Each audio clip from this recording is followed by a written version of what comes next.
સૌરાષ્ટ્ર કચ્છમાં મેઘરાજાની ધડબડાટી. ઉત્તર મધ્ય ગુજરાતમાં ઘટ.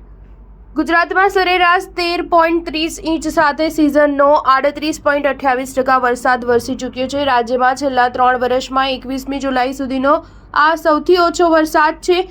21મી જુલાઈ સુધી 2022માં 60.22% અને 2023માં 91.92% વરસાદ વરસ્યો હતો. વરસાદ મામલે ગુજરાતમાં વિપરીત ચિત્ર જોવા મળી રહ્યું છે. સૌરાષ્ટ્ર અને કચ્છમાં 50%થી પણ વધારે વરસાદ વરસી ચૂક્યો છે, જ્યારે ઉત્તર અને મધ્ય ગુજરાતમાં હજુ સુધી 25% પણ વરસાદ વરસ્યો નથી. ગુજરાતના રિજિયન પ્રમાણે જોવામાં આવે તો સૌરાષ્ટ્રમાં સિઝનનો સૌથી વધુ 57.10%, કચ્છમાં 51.10%, જ્યારે પૂર્વ મધ્ય ગુજરાતમાં સૌથી ઓછો 23.09% વરસાદ નોંધાયો છે.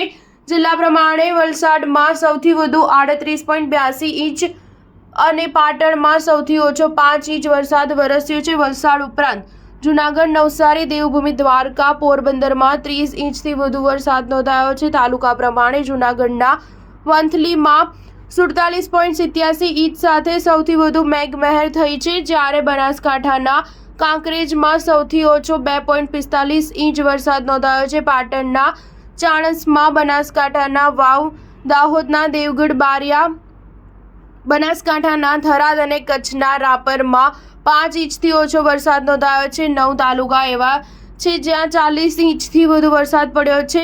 અલબત્ત 133 તાલુકામાં 10 ઇંચથી પણ ઓછો વરસાદ છે. સરેરાશ પ્રમાણે જોવામાં આવે તો દેવભૂમિ દ્વારકા સિઝનનો સૌથી વધુ 108%, પોરબંદરમાં 96% અને જૂનાગઢમાં 91% વરસાદ વરસ્યો છે. બીજી તરફ દાહોદમાં સૌથી ઓછો 19.74% વરસાદ નોંધાયો છે. રાજ્યમાં સૌરાષ્ટ્રના અનેક વિસ્તારોમાં ધોધમાર વરસાદને પગલે પૂર જેવી સ્થિતિ નિર્માણ પામી હતી, ત્યારે આગામી દિવસોમાં રાજ્યમાં ભારેથી અતિભારે વરસાદની આગાહી હવામાન વિભાગે કરી છે, જેમાં આજે સૌરાષ્ટ્ર સહિત દક્ષિણ ગુજરાતના 6 જિલ્લાઓમાં રેડ એલર્ટ જાહેર કરવામાં આવ્યું છે. આ સાથે જૂનાગઢ, રાજકોટ, બોટાદ, આણંદ, વડોદરા, છોટાઉદેપુર, તાપી, ડાંગ, નવસારી, વલસાડ જિલ્લામાં ઓરેન્જ એલર્ટને પગલે ધોધમાર વરસાદ પડવાની આગાહી કરવામાં આવી છે. આ ઉપરાંત મધ્ય ગુજરાત અને ઉત્તર ગુજરાત 13 જિલ્લાઓમાં યલો એલર્ટ જાહેર કરવામાં આવ્યું છે. સ્ટાર ન્યૂઝ 7 હંમેશા સચ્ચાઈની સાથે.